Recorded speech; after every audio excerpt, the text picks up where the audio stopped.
Thank you, Mike. Thank you. Oh boy, these lights are bright. So, I'm Becca, and I'm an alcoholic, and my pants are falling down, so got to pull those suckers up. So I haven't spoken to a large group in quite a while, so I'm a little bit nervous, so please bear with me. Usually I tell people, when you're really nervous and speaking in front of a group is to just think of your audience as totally naked, but I didn't want to look at a bunch of naked alcoholics. I just didn't think that was the right choice to make. My sobriety date is May 18th, 2012. My home group is Park Avenue. I have a sponsor who has a sponsor, and I sponsor 2 ladies. I came into this group, this alcoholic group, sort of backwards. I had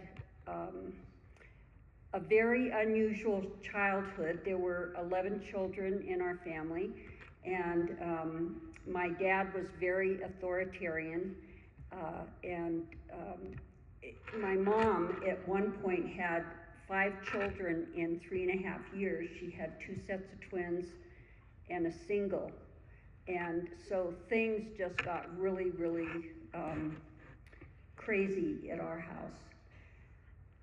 Luckily or not, I was one of the older kids, and I did well in school. And so when my mom was having her last baby, there were still 5 kids at home. The older kids went to school, and I was 8 years old. And my mom and dad left me home with 2 sets of twins in diapers, and one who wasn't in diapers. So at a very, very early age, I had a lot of responsibility put upon me, and that's just the way it was. I didn't, when you grow up in this sheltered environment, and we weren't living near relatives, and so I didn't know what other people did, so I just thought that's the way it was, and that was my job. Later, one of my younger sisters was having her first child, and after she had the baby, she was 37, and she called me and said, "How did you take care of us when you were so little?" And I just blurted out, "Well, we had cages in the basement." And that was true. We had places in the basement with chicken wire cages to take care of the little kids, to keep them out from underfoot. So as I grew up, our family, my dad was a traveling salesman, and he was very successful, and I didn't know that he was an alcoholic. I knew his brothers were alcoholics.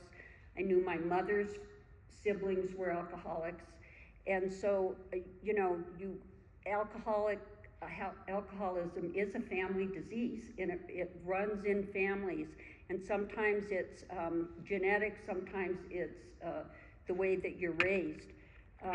But I decided early on that I would get out of there as fast as I could, and so I did. My dad had decided to quit drinking at one point, I found out later, and so he went to Mass every day, and he had made a deal with God. I'll go to Mass every day and take away my drinking. It wouldn't have occurred to him to ask for help, to go to AA or anything like that. So some of these things I didn't find out till I was grown up. But so I decided, boy, I'm getting out of Prescott. I grew up in Prescott, and I decided that California was where I needed to go. So there were only, at the time, 1971, 72, there were only like 2 eligible bachelors in town, and one was my brother, and the other I had already dated. So I was out of here, and decided I had to just take care of my life. So I started working for the phone company in California, and I ended up living there for 32 years. But I was also kept coming back. I was always a good daughter and kept coming back. But there was this idea that I'd come back and my parents would say, oh, so-and-so's not doing well, we need you to talk to them and do this, do that. And so I was just put in charge of a lot of things as I was growing up. And I thought that that was my job. It was like, this is just the way it was. And I sort of felt like, boy, I am important. I'm all that in a bag of chips because my parents need me to help. And that does your ego, made me fall into that ego of being the smart one that could guide my siblings. Well, that didn't work very well, obviously. I had a very first marriage, I think the first time I got drunk was graduation night. I wasn't a drinker. We didn't have liquor in our house, and so it wasn't something that I was familiar with really. I had one bottle of sherry that I used when I made chicken and dumplings, and that was it. My first marriage was very short. And it was a guy that was very much like my dad. And I should have known better when he proposed to me when I was on the toilet, but I just didn't really think about it. You know, that's what I deserved. So that marriage didn't last very long, and I had a second marriage. And my goal in life, I always wanted to be the best wife I could be and the best mother I could be. And so I figured that marrying a guy that was 30 years older than I was, who had a vasectomy, and 2 boys older than I was probably the way to get that goal accomplished. And so that's what I did. And we were actually married for 30 years. It wasn't a terrible marriage, but my life revolved around what he wanted, and it was like that with my family. My life revolved around my siblings, my parents, and then the first husband and the second husband. And then I got into a position where my dad, he had Alzheimer's, and in '91 he was put into a home. He was only there for like 7 months before he died. But that was when it really kicked in with the responsibility that my parents put on me as far as the estate goes. And so I was in charge. My mom needed a lot of help. When it was time to tell the siblings that Dad was going into a home, I was the one that did it, not her. And I got the flack from it because I was ruining some of the kids who would show up like every 3 years. They were going to come and take my dad out to lunch, and I had ruined their lunch. And so things were difficult, but I just kept doing what I thought I was supposed to do. My brother-in-law recognized this in me, and he's known me years, and he made me little business cards that said, "I'm Queen Rebecca, your problems are my business." And she handed it to all my siblings, because that was what, I mean, I would tell my siblings how to raise their kids. I didn't even have kids, and I could tell them, you know, what they were doing wrong. So I'm going to check my time. I don't want to go too long.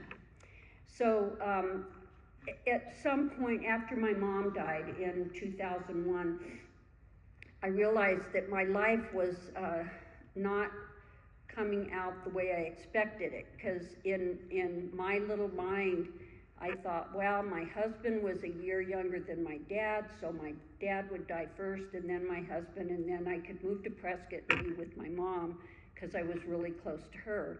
Well, that's not the way it happened, and I realized my husband had kept saying, we'll move to Prescott in 7 years, but that went on for like 8 years, and we never moved. And finally, I just said, I'm moving, I hope you come with me. And he chose not to. So I moved back here in 2003. And I recognized that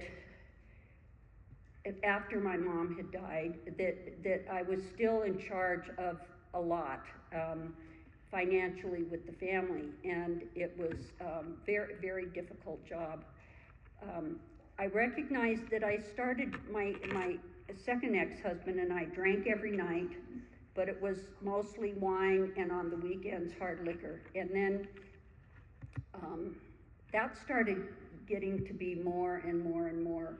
And when my dad died, I recognized I was drinking a lot more wine, and I was going back and forth between here and San Diego, and recognized that something was happening. And so I went to a shrinklet, and she recommended that I probably should go to Al-Anon, because a lot of my siblings have alcoholism or have the ism. And so I went to Al-Anon for 8 years. I was very involved in volunteer work with Recovery Day. I worked on that committee for I think 8 years, and was in charge of it for the last 3 years that we did it on the square.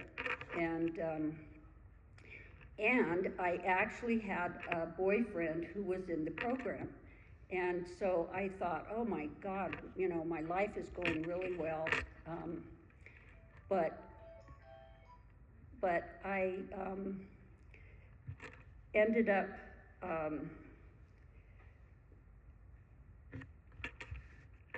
realizing that that I'm because of the family situation, and I was just drinking more and more and more, and it was not good. At one point, I had given my cat dog food and my dog cat food, and I woke up in the morning and it was like, oh, who's been here? I lived by myself, you know, nobody had been here, just me. I also thought that I would do just like it says in the big book. I hadn't read the big book. It said they switched to wine. I switched to wine. That didn't even last one day. And then I started measuring and realized how friggin' small a jigger is. You know, they're really small. And so, and I had a ritual. I had my special hand-blown glasses and my ice cubes and everything going in there. And I just kept drinking. And at one point, I don't know what happened. I wasn't looking for it, but that night before the 18th, the 17th, I just started yelling, you know, at 11 o'clock at night, I'm a effing alcoholic, just over and over and over again. And I reached out to 3 of my alcoholic friends, because during, while I was in Al-Anon, I was working with a lot of alcoholics who were in recovery, and they had something I didn't have, and I didn't get it. I didn't understand what I was missing. And so all 3 of them called me back late at night, 11 o'clock at night, and talked me down. And all of them were very kind, and they said, well, Becca, what do you want to do about it? And I said, I know what I need to do about it. I know I need to get to AA. And so that's what I did. The next day, I went to AA. I hadn't planned on it. I quit like a week before my 63rd birthday. Never quit before your birthday. You know, it just is really hard. That birthday's really tough. But I knew, somehow I knew that if I didn't quit, that I would never quit. You know, they say, yeah, I always have another drunk in me, but do I have another recovery in me? Would I come back? And I thought I wouldn't do it. And that weekend, like a few days after I quit, I went to Denver. My niece was graduating from dental school, and I'm in this like studio, well, like an apartment type hotel with a little tiny kitchen, and my sister's got her vodka in the freezer, and I remember her pouring the vodka from the freezer into her glass, and I'm just sitting there going, oh my God, this is not good. But I got through that. I got through that weekend. I didn't realize how much my family drank, because we went out to dinner one night and I ordered, I think, a Diet Coke, and two of my siblings and a brother-in-law said, why aren't you drinking, Becca? Why aren't you drinking? I mean, it was an anomaly because that's what we did. We go out to eat, we have a couple of drinks, and that's the way it is. And so I didn't really have any support from my family, and still haven't support, but they love me and I love them, but I know where that boundary is. How am I doing on time? Okay. So after I got sober, I started working, was able to work for that magazine, In Recovery magazine, and I was their copy editor, and was surrounding myself with a lot of wonderful women. My first sponsor, I got to the fourth step and then I quit calling her, and so I realized, well, in Al-Anon 8 years, and I had never worked the fourth step. I was even the district secretary or treasurer or something for Al-Anon. I never worked all the steps. So I found a sponsor who was going to be loving and kind, and also, you know, keep me on task. And even though it took longer than probably any of her other sponsees, that was got me through those 12 steps, and I've been so grateful for her, and she's still my sponsor today. So during this beginning of being sober, and I got this sober boyfriend, and I thought this was really neat, but I could see some signs, like my boyfriend was in recovery but didn't have a sponsor, didn't know how to sponsor. Even his son was having some trouble, and he asked me to help the son, and so I started recognizing maybe this wasn't a good fit. And about that time, I found a lump in my breast, and so I had breast cancer. And it was an unusual type of breast cancer. It was very aggressive.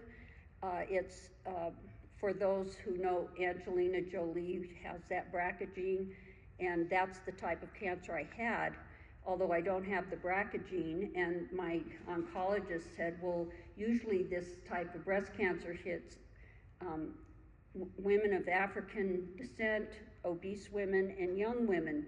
And I looked at her and I said, I'm a 66-year-old skinny white broad. I don't understand. I don't understand why this is happening. But I decided I wanted to just fight as much as I could because I didn't want to have to deal with it in my 70s. So I had a double mastectomy and 7 months of chemo. During that time, I realized that I needed to get out of this relationship, which I did. At one point, I was in a hotel for 2.5 weeks until my place was going to be ready for me to get into. And I remember going through a lot of frustration. My body had always done what I wanted it to do, and now it wasn't, the chemo was very debilitating, and still I have a lot of side effects that affect me a lot. So right after that, this was 2016, and the next thing that happened, 2017, my brother, who I was his medical power of attorney and financial power of attorney, who is an active alcoholic, he got cancer, and so I had to get into gear. I had to get him signed up for access. I had to find a doctor. I had to take care of him while I'm still trying to recover myself. It was really difficult, but the wonderful thing is it never occurred to me that anything would get better if I started drinking. And I tried to be thoughtful of him, and not like push AA, but every time we'd go to the doctor and the doctor basically said, you know, you're lucky you're alive, Brian would say, that doctor wasn't very nice. And I said, well, he's just telling you the truth, Brian. You know, this is the truth of your life.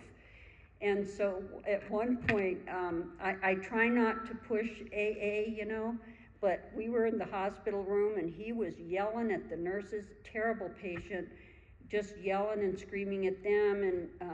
And so I said something about AA, and he looked at me and he said, oh, they're just a bunch of whiners in AA. And my head blew off. Those people saved my life. How can you say that? I had to make an amends to that because I just didn't want to hear it. The next thing that happened was another sister who she was an alcoholic, and she died in 2018 from alcoholism. She had wet brain. She lived down in the valley, and we were able to get her up here the last 2 days of her life and at least say goodbye to her.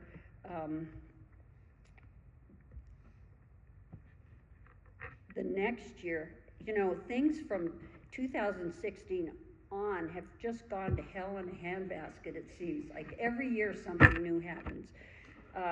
In 2019, my nephew's wife killed herself at Sunset Point with a gun, and she was a nurse practitioner, and I did find out later that she did have a DUI, but there were some family issues going on, and then last October 2nd, my nephew, who is a fireman, killed himself, and he was somebody in the family that no one would have ever expected would kill himself.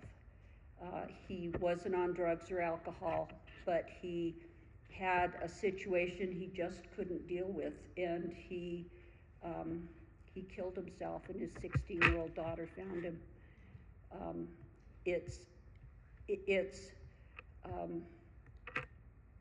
It's brought in some ways my family closer to me, to be able to, some of my siblings that I'm much closer to now. I'm very close to my brother and his wife, who lost their son and daughter-in-law. We all are in Arizona. They're out of the 11, 8 of us live in Prescott, and one lives up in Flagstaff. So I have family everywhere, but we're just not very close. Even like 6 months ago, one of my sisters, who does drink quite a bit, said, Becca, I don't think you're really an alcoholic, you know, and I just listen and let them think what they want to think. I don't talk about it because I could see the trajectory, that it was getting worse and worse and worse. And I think that's the part that really got to me, that I realized that it was accelerating to such a high degree. And I also have cousins that live in California, and their family had 8 boys and 3 girls. We had 8 girls and 3 boys. And I got in touch with them, and they have 3 of my cousins are in AA. And during COVID, I was able to do a lot of going to Zoom meetings and speaking in New Orleans, in Florida, in California. So I was able to continue my sobriety during COVID. I've been able to get through all of these things knowing that if I take a drink, it's only going to make it worse. Now I have tools in my toolbox that I know will help me stay sober. I know that they will help me live a better life. And I'm very, very grateful for that. I have friends in this room that,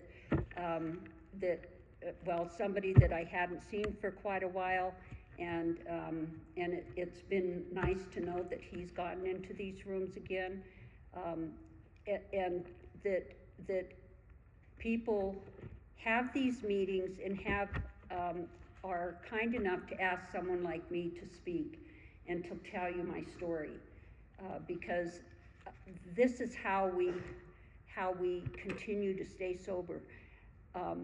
It took me a long time, you know, it's sort of a winding road. I often think, why didn't I turn to liquor sooner? And I had this determination of taking care of myself at such an early age and trying to take care of everybody else.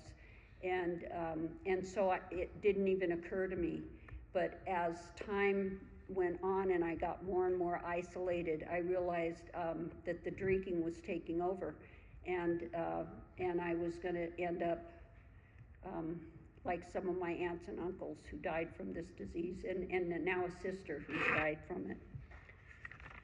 Okay, so how much time do I have? I'm almost done. Pardon? 8 minutes. I don't even need 8 minutes at this point. I want to thank Mike, and I think Curtis is his name, for asking me to speak today. I didn't have to imagine anybody naked, so that was a good thing. I think that these rooms are very, very precious to me. The people in these rooms are precious to me. The friendships that I've developed among the women of this fellowship are forever. Forever. My sponsor is such that we have a meeting once a month where used to be in person, but now it's on Zoom, where we all meet. One of my sponsees has moved to Florida, and she's still, today is her 8th birthday, and so she's still sober and still working her program, only there. Zoom has allowed that to happen, which is fantastic. So once a month we meet, and then once a year we have a retreat. And we have such a good time. We laugh, and we're just so lucky to have each other. I'm very, very grateful for all of that.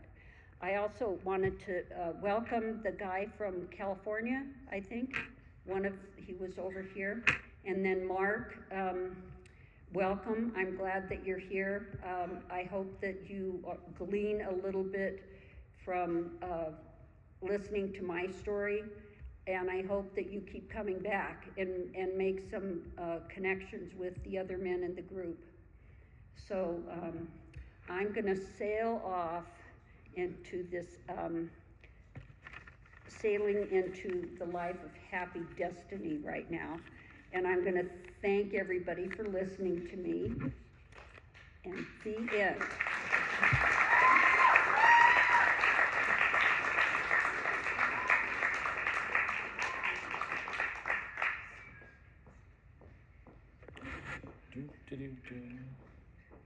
Okay, Ryan, would you please lead our speaker to the rear exit? And as all of you are leaving, please take the time to thank our speaker personally. Let's give our speaker another big hand.